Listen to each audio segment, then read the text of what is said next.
Tua may have lost his job next year, and may be looking elsewhere, because this is a guy who he's in the same draft as Herbert. Herbert got paid, same draft as Burrow.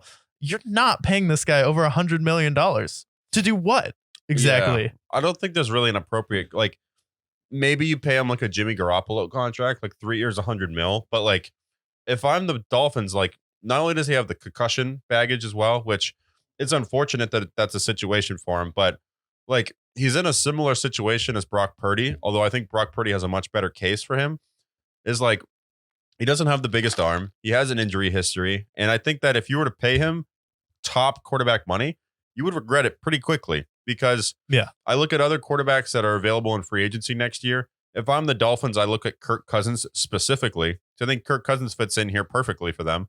They have a run game and they have two dynamic receivers.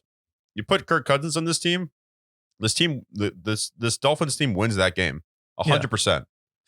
How different do you think the Colts would be with Tua instead of Gardner Minshew?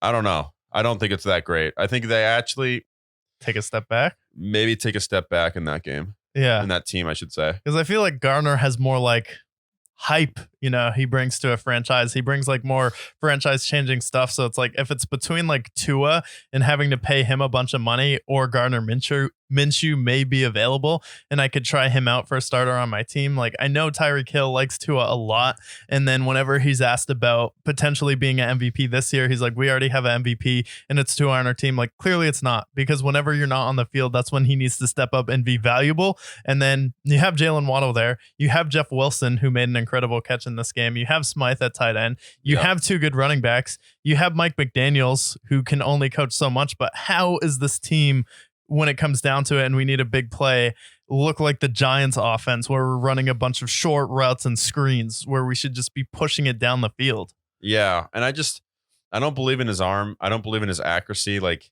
it's not that I like I said, I like Tua the person at the end of the day, but I just don't trust the Dolphins. Their defense is deceptive, and their offense, like, you move Tyreek from the equation, their offense is middle of the pack at best. Yeah. And they have the talent. Like, Jalen Waddle could be a number one somewhere else easily. Yeah. So I think that they should look somewhere else, because I think that he could be holding them back.